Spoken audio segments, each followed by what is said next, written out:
Good morning. I am Saini at the University of Canberra, and I am speaking with Michelle Grattan. Good morning, Michelle. Hi, Deep.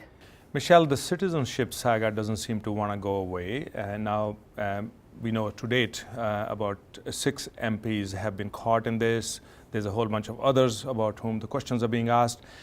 Prime Minister Malcolm Turnbull has been talking with Bill Shorten, and they're haggling over how exactly to declare the citizenship status of MPs. What are they haggling about in detail, and where is it going at this point? What they're haggling about essentially are a couple of points. One is the nature of the declaration. Bill Shorten wants it more rigorous than that proposed initially by Malcolm Turnbull. And secondly, they're haggling over the timeline. The Labor Party wants the declarations in faster than the original timeline set out by the Prime Minister. Now, I think they'll come together on at least the form of the declaration, because both want this sorted, or at least sorted in a preliminary sense, before Christmas. But what's happened is that they've upped the political rhetoric. Bill Shorten's made some ambit claims on issues related to the main game, as it were. Malcolm Turnbull's rejected those. Both of them want to do a lot of politicking around this.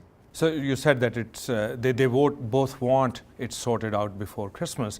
Is it likely to get sorted out given all the complexity? Well, it's sorted out to the extent that whatever referrals there are going to be to the High Court, they want made before Christmas.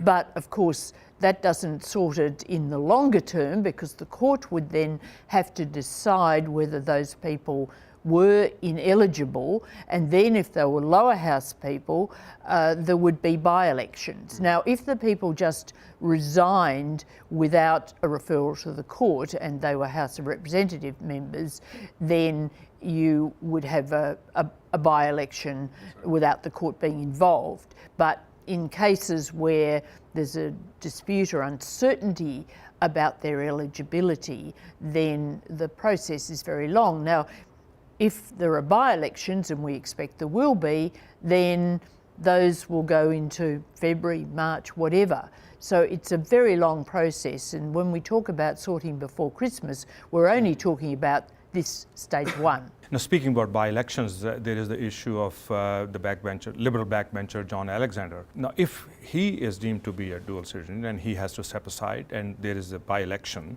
how precarious the government situation becomes with that? What are the chances that they could retain that seat? This is John Howard's old seat that John Alexander's in. He at the moment has a fairly healthy margin, but remember that John Howard lost it. So lost it to Maxine McHugh, the high-profile Labor candidate at the time, and then she lost it to John Alexander. I think that it would perhaps be touch and go. It's hard to predict ahead. I think that many people think this whole citizenship imbroglio is really a sort of sideshow, a bit of nonsense about an old provision of an old constitution, and so they might be willing to say, well, the local members should get back.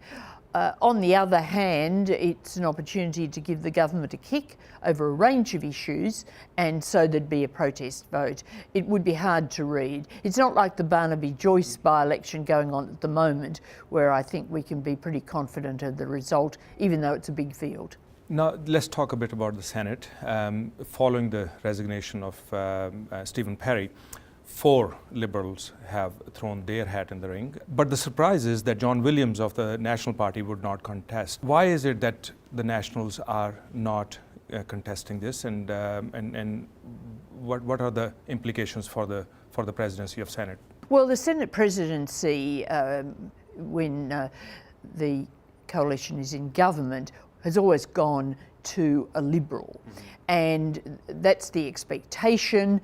The bid by John Williams really came a bit out of nowhere, except I think what it was reflecting the current tensions between the Liberals and the Nationals out of the citizenship row, because the Liberals were blaming the Nationals before a Liberal got caught up, or now more than one, but they were blaming the Nationals for not doing their paperwork, for getting themselves thrown out of Parliament, essentially, Barnaby Joyce, Fiona Nash, and of course there was a cloud over Matt Canavan. And the Nationals have arced up a bit on this, and so John Williams said, well, I think I might go for Senate presidency. But I think that the message was clear, the Liberals were not going to endorse him, and so having had the shot across the bows, he decided to pull back, discretion the better part of valour and all that, and so there's a contest now between several Liberals. The interesting thing is that one of those Liberals is Scott Ryan. He's a minister, and if he got the nod for Senate President, that would open up a spot in the outer ministry. Clearly you had enough of Canberra's intrigue and you went to Brisbane. And it was very pleasant, very warm. It was a bit cool here, and so anyway, the elections now in full swing there, and what are your observations about what's going on there? It's a very interesting election, and of course always interesting because state elections like that have some federal implications, and the coalition federally has a lot of seats in Queensland, so it's watching carefully what goes on. From talking to people, no one was really willing to predict in a very definitive way an outcome in this election. Anastasia Palaszczuk, the Premier, has not had a good start to the campaign. There was a backflip over the Adani mine, and also there were some glitches in her early performances. On the other hand, opposition leader Tim Nicholls is not terribly well regarded in the sense of not coming through all that strongly. So both leaders in the early parts of this campaign are carrying a lot of baggage. Of course, there's a great deal of interest in Pauline Hanson. She was out of the country when the election was called, but she certainly hit the ground fairly strongly this week, although her bus has broken down, so she's physically travelling perhaps a little more slowly, but certainly the One Nation performance is the talk of the campaign.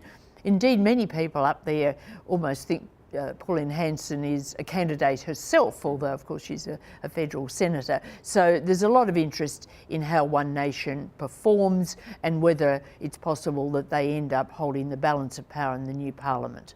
But the campaign's got a way to go yet. Anyhow, Michelle, whatever the outcome in Queensland, the journey is surely promising to be interesting. Indeed, and a lot of colour and movement on the way. That's right. So we'll be following this in the coming weeks, but in the meantime, you have a nice weekend, and I'll see you next Friday. Thank you, Dee.